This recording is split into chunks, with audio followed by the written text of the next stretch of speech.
कहाँ कहाँ हो सकती है, कहाँ कहाँ वाली ट्रांसफर हो सकती है,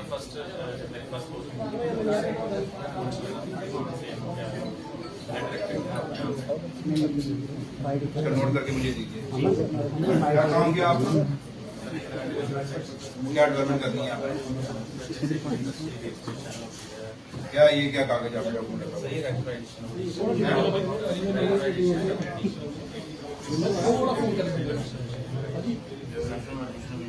अमन शर्मा फोन नीचे, अंकुश भंडारी फोन होता है। क्या है इसका ये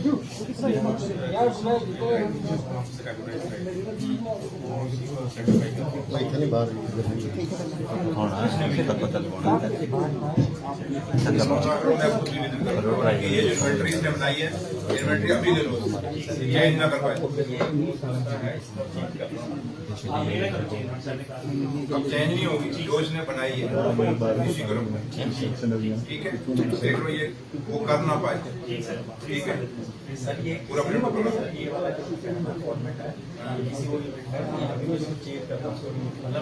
अब ये वाली फाइल नहीं करोगे, ऊपर कर इसको। ये हो गया।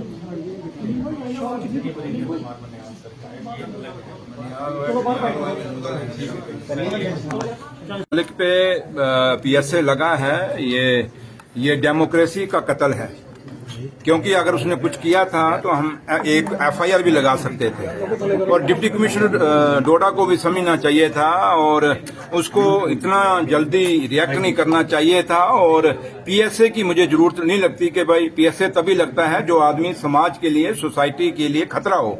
मेराज मलिक एक इलेक्टेड ऑनरेबल एमएलए थे और वो इलेक्शन जीत के आए थे, डोडा के लोगों ने जिता के भेजा है, और जिस आदमी को जिता के भेजा गया हो वो आदमी कभी समाज के लिए खतरा नहीं हो सकता।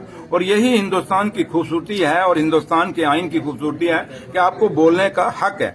लेकिन जहां तक बदतमीजी का ताल्लुक है, अगर आप कहते हैं, मैं भी मानता हूं कुछ शब्द, उनके वर्ड कुछ थे ऐसे जो लगते हैं हम सबको, आपको भी लगे होंगे कि गलत हैं, बट मैं एक चीज आपको पूछना चाहता हूं बीजेपी के लोगों से कि आप बड़ी खुशियां मना रहे हैं कि पीएसए लगा है मेराज मलिक पे, तो एक बात याद रखना, आज दिन उधर है, कल दिन इधर भी आएगा। तो कहीं जब ये दिन इधर आएगा तो उस समय आपको भी फिर बर्दाश्त करने का मादा होना चाहिए। और दूसरा, आप लोग पत्रकार हैं और आप लोग कभी नेशनल टीवी पे डिबेट देखें, जो डिबेट शाम को होती हैं, वहां जो बदतमीजी, जो बीजेपी के स्पोक्समैन आते हैं, जो बीजेपी के लोग वहां से पार्टी से आते हैं जो डिबेट करते हैं, आप देखें वहां लोगों की माओं को क्या कहा जाता है, बच्चों को, बहनों को क्या कहा जाता है, भाइयों को क्या जाता है, खानदान तक को क्या कहा जाता है, इवन के उनके परिवारों पे डीएनए तक ये बीजेपी के लोग बातें करते हैं। तो मेरे भाई फिर उनके पर भी तो पीएसए लगना चाहिए।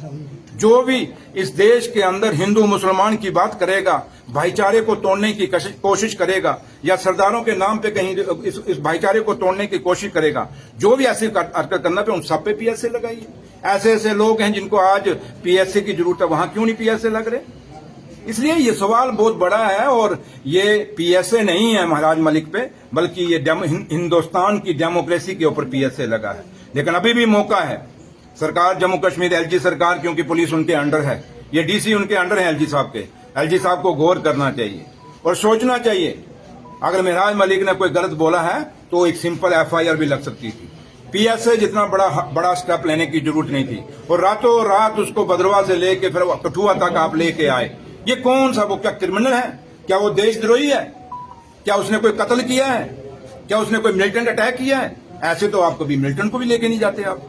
तो इसलिए ये बहुत बड़े सवाल हैं जो हमारी जम्मू कश्मीर की डेमोक्रेसी, जो सरकार आज चल रही है, उस सरकार को अब आप लोगों को समझना चाहिए। जो लोग कहते हैं कि उमर अब्दुल्ला सरकार क्या कर रही है, क्या काम कर रही है, उन लोगों को आप भी समझाएं और वो लोग भी आप यहां से समझें कि उमर अब्दुल्ला सरकार यहीं से सोच लीजिए कितनी मुसीबतों से निकल रही है, कितना हालात यहाँ पे हैं कि एक एमएलए को शरेआम दिन दिहाड़े पीएसए लगा के जेल में डाल दिया गया। तो आप क्या उम्मीद करते हैं कि जम्मू कश्मीर में क्या एक डेमोक्रेटिक चुनी हुई सरकार की कहीं कदर है? एक चुने हुए लोगों का मैंडेट जो आया है, उस मैंडेट की कदर क्या यहाँ एलजी सरकार के पास है? अगर है तो मैं आज भी आईजी साहब से अपील करूंगा कि मिराज मलिक का जो पीएसओ है इसको रिवोक करिए और उसको बाहर आने दीजिए, और बात रखने का हक सबको है। और अगर बदतमीजी की बात है तो फिर हर उस आदमी पे, चाहे वो हिंदुस्तान के किसी भी कोने पे है, वो अगर गाली गलोच करता है, चाहे वो किसी भी पार्टी का है, तो उसके ऊपर भी पीएसए लगना चाहिए। इंस्पेक्शन कह सकते हैं, ये मेरा डिपार्टमेंट है, मैं इंचार्ज इंडस्ट्री मिनिस्टर हूँ। और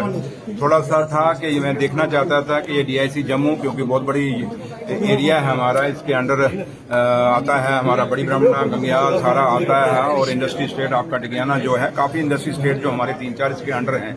और मैं देखना चाहता था कि ये कैसे, इनकी ट्रांसपेरेंसी कितनी है, और लोगों ने जो यहाँ पे जो लोग इंडस्ट्री लगाना चाहते हैं, खासकर जो नौजवान यूथ है जम्मू कश्मीर का और खासकर जम्मू का, जो इंडस्ट्री लगाना चाहता है, उसके लिए इन लोगों की जो फाइलें चलती हैं कहीं डिले तो नहीं है। तो लिहाजा मैंने कुछ थोड़ी चीजें चेक की हैं, और थोड़ा सा कहीं ना खामियां हैं जो मैंने यहाँ का जो जीएम साहब हैं, मैंने उनको कह दिया है कि इन फ्यूचर ये नहीं होगा, और हर चीज की ट्रांसपेरेंसी होनी चाहिए। फाइल कैसे चल रही है, कब बंदे ने, जब यूनिट होल्डर ने वहां अप्लाई किया, वो क्लियरिटी होनी चाहिए, और किस टेबल पे देरी हुई वो भी क्लियरिटी होनी चाहिए। Table to table file mark होनी चाहिए, और पता चले कि कितना कितना टाइम लगा है उस फाइल को। तो लिहाजा मैंने कुछ चीजें देखी हैं, और आज क्योंकि एक माहौल ऐसा है पूरे आज जम्मू सूबे के अंदर के तूफान आया, एक बारिश आई, एक क्लाउड बर्स्ट भी हुए, और एक कुदरत का ऐसा निजाम है जिसने ऐसा माहौल पैदा किया जहां लोग बिल्कुल परेशान हैं। और उसमें मैं देखना चाहता था कि हमारे दफ्तरों में जो मुलाजिम हैं वो क्या कर रहे हैं। तो उसी सिलसिले में, क्योंकि सुबह मैं रगोड़ा में गया था, कुछ जो हमारे फ्लडेड एरियाज हैं मैं उनमें घूम घाम के आया, और भी काफी सारे इलाकों में मैं घूम के आया हूं। तो लिहाजा मेरी यहां आने का मकसद सिर्फ सिंपल यही था कि इंडस्ट्री यूनिट, क्योंकि जम्मू कश्मीर में इंडस्ट्री एक ऐसा दायरा है जो यूनिट्स लगेंगे, उसमें हमारे बेरोजगार बच्चों को रोजगार मिलेगा, और जो खासकर गरीब बच्चे हैं जिनका कोई सहारा नहीं, जिन माँ बाप का, उनके बच्चों को अगर थोड़े बहुत वो पढ़े तो उसमें अगर नई यूनिटें लगेंगी तो उनको कहीं ना कहीं रोजगार मिलेगा।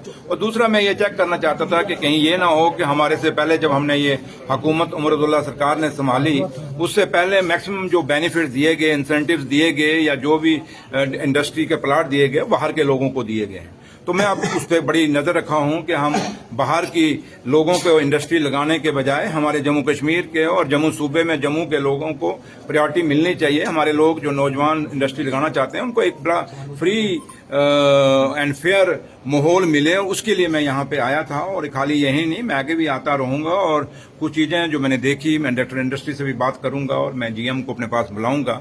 लेकिन एक चीज मैं आप लोगों के माध्यम से जम्मू के नौजवानों को और जम्मू कश्मीर के नौजवानों को जरूर कहूंगा, एक अपील करूंगा कि आप इंडस्ट्री का फायदा उठाएं। जो इंडस्ट्री